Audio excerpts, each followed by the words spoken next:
America ने middle east में Iran के खिलाफ जितनी साजिशें की हैं, उतनी साजिशें किसी के खिलाफ नहीं की गई। यह वह देश है जिसे बर्बाद करने के लिए अमेरिका और ब्रिटेन एक हो गए। यह वह देश है जिसे बर्बाद करने के लिए अमेरिका ने अपनी पूरी ताकत ऑपरेशन अजैक्स में झोंक दी।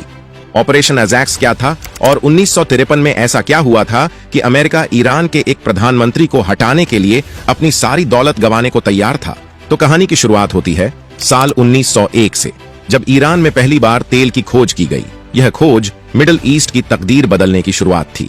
पश्चिमी देशों में तेल पहले ही खोजा जा चुका था, लेकिन यह पहली बार था कि किसी मुस्लिम देश में इतने बड़े पैमाने पर तेल की खोज की गई थी। ब्रिटिश एम्पायर और अमेरिका कभी नहीं चाहते थे कि कोई मुस्लिम देश फिर से ताकतवर बने, क्योंकि उन्हें खिलाफत उस्मानिया को खत्म करने में ही पसीने छूट रहे थे। और अगर यह तेल ईरान के हाथ लग जाता तो मिडिल ईस्ट में एक नई ताकत का उदय होता, जिसका मुकाबला करना आसान नहीं था। अमेरिका और ब्रिटेन नहीं चाहते थे कि यह ताकत मुसलमानों के हाथ में आए। हर कोई जानता था कि तेल 20वीं सदी का काला सोना है, जो नया आर्थिक हथियार बनने वाला है।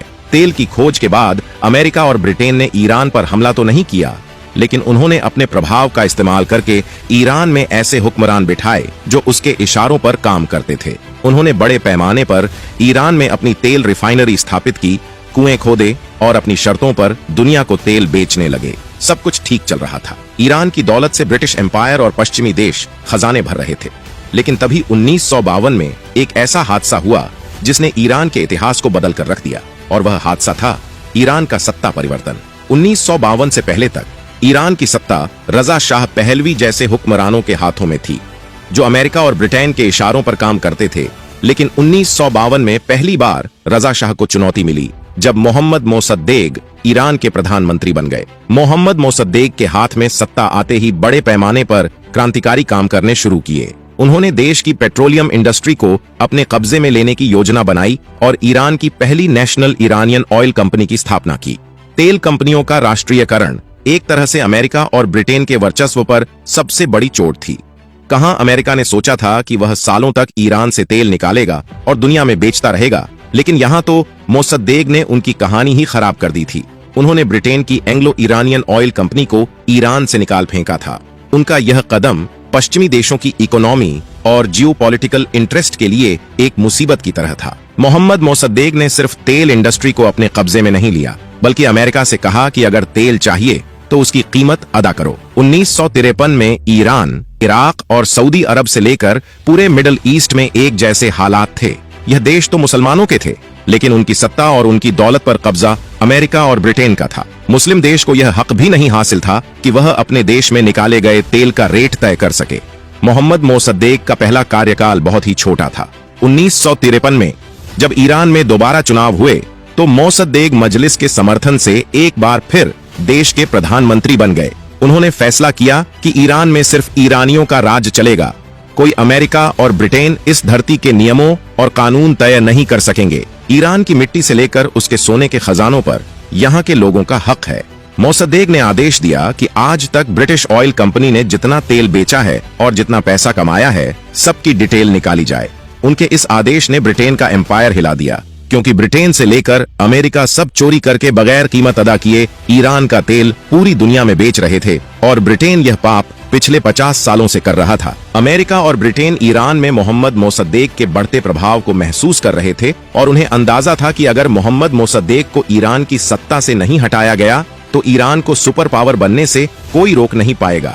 अमेरिका जानता था कि ईरान की लोकप्रियता उसके वर्चस्व के लिए सबसे बड़ा खतरा है। टारगेटिंग ईरान पुस्तक के लेखक डेविड लिखते हैं कि अमेरिका मोहम्मद मोसद्देक की सत्ता को हर हाल में खत्म कर देना चाहता था, और यही वजह है कि उसने मोसद्देक के खिलाफ एक व्यापक अभियान चलाया, लाखों अरबों डॉलर खर्च किए और एक ऑपरेशन अजैक्स की शुरुआत की, जिसका मकसद था ईरान की गद्दी से मोसद्देक को हटाना और उसकी सत्ता अमेरिका समर्थक रजा शाह पहलवी को सौंपना। अमेरिका ने अपने इस मिशन का नाम मशहूर Roman king Ajax the great के नाम पर रखा था, जिसके बारे में कहा जाता है कि उसने ट्रोजन वॉर में निर्णायक भूमिका निभाई थी।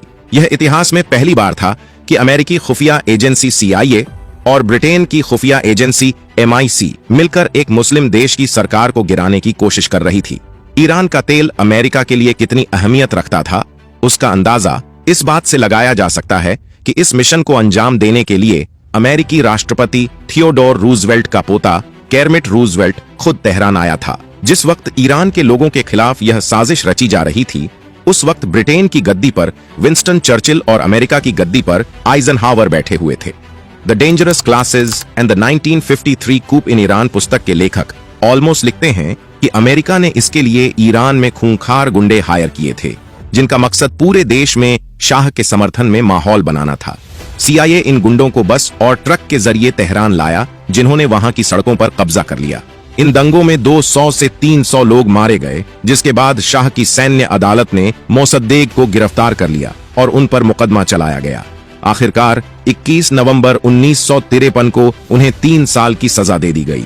मोसद्देक पूरी जिंदगी अपने घर में नजरबंद रहे और उनके बहुत से साथियों का कत्ल कर दिया गया। अमेरिका ने अपने साम दाम दंड भेद का इस्तेमाल करके मोसद्देक को ईरान की सत्ता से बेदखल कर दिया था। अब ईरान की सत्ता रजा शाह पहलवी के हाथों में थी।